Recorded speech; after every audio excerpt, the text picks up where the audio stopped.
丰田在新时代电动汽车领域追赶特斯拉的战斗正在汽车制造装配线上拉开帷幕。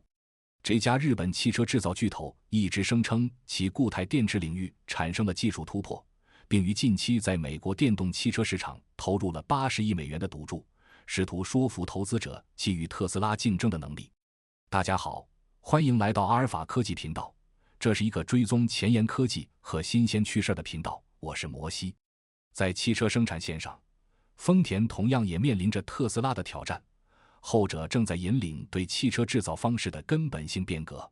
特斯拉首席执行官埃隆·马斯克认为，传统的装配流程需要为进行大幅改进优化，以适应电动的汽车的要求，通过减少供应商和车型，简化并加速汽车制造流程。特斯拉的这一过程被称之为巨型压铸制造 Gigacasting， 一些汽车高管和分析师预计，这种制造工艺将成为汽车制造的一个新标准，取代以基石制造效率为基础的著名的丰田生产系统。Gigacasting 技术最初由意大利的制造商 Ager Group 提出，并专门为特斯拉生产了铝压铸机。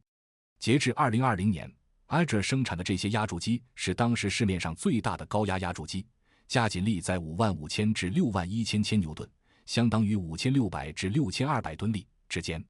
每台机器的重量约为410至430吨。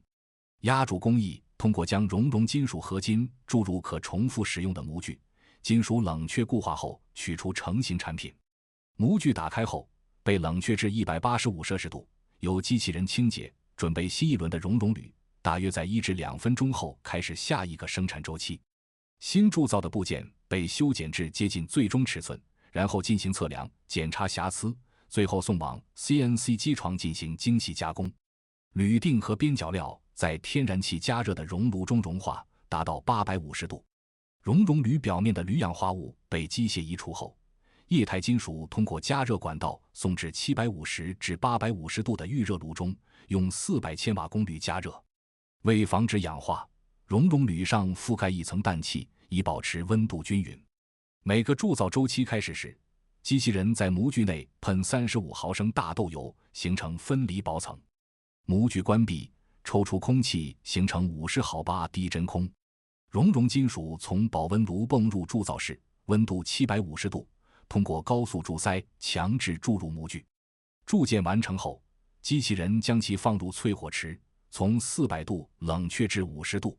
然后进行机械修边，剩余部分经 X 射线检查、激光修整、钻孔装配，最后用计算机进行高精度测量。这些先进的压铸工艺主要用于制造大型的单件铝车身部件，这极大地推动了汽车制造的效率。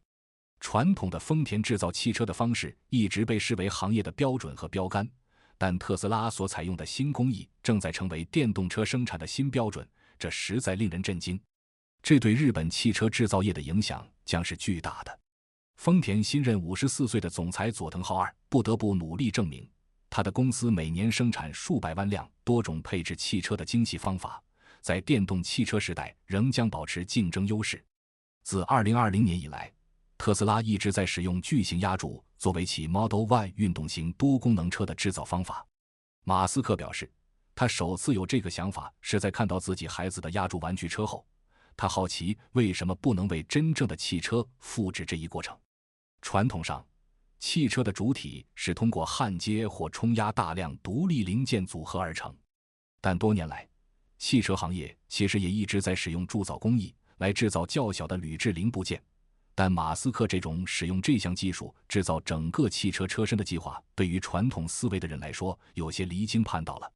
沃尔沃汽车战略负责人埃里克·塞维林森说，大型压铸是用一个零件替代100个零件的完美例子，这节省了时间、劳动力、成本和工厂空间，用一台机器取代了多个焊接汽车部件的机器人。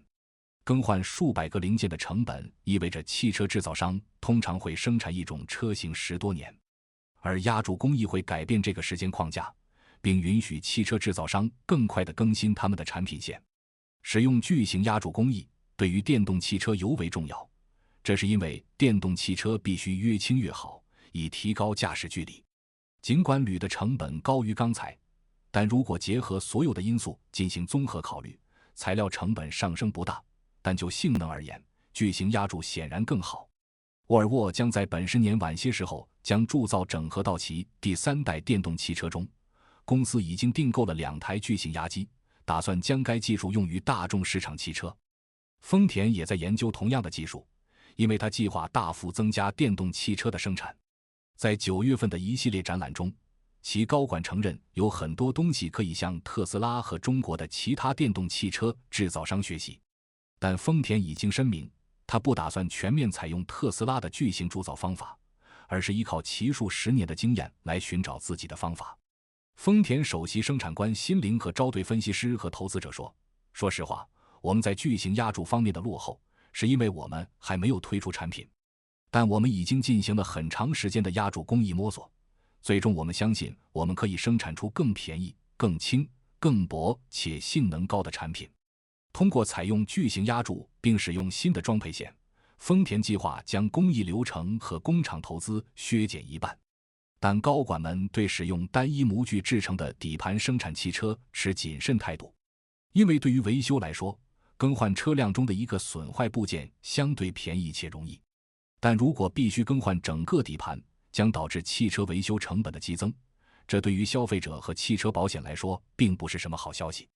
这可能是该技术的一个主要缺点。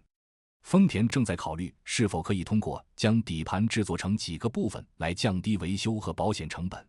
这对于一个市场占有率比特斯拉多得多的汽车制造商来说是极其重要的因素。作为年度销售额全球最大的汽车制造商，丰田已制定计划，从2030年起每年销售350万辆电动力汽车。但2023年，丰田预计在整个财年只能卖出12.3万辆纯电动汽车，相比之下，其整体汽车销售目标为1140万辆。丰田表示，它仍致力于所谓的多路径方法，依靠在超过170个国家销售的多种汽车，包括许多可能在未来几年仍然负担不起电动汽车的国家。辛林和招说，我们实际上并不认为我们的1000万辆汽车将立即转向巨型铸造。他表示，该汽车制造商希望通过将传统生产线与新的电动汽车制造方法相结合，整体提高生产力。目前，丰田表示，他希望2030年销售目标的1半以上是使用其新的模块化架构的电动汽车，这使得它能够在相同平台上生产多种不同型号的车辆，这些车辆共享关键组件。但不管怎么说，巨型压铸工艺将重塑整个底盘供应链网络。如果你喜欢今天的话题，欢迎订阅、点赞、留言和转发，我们下期节目再见。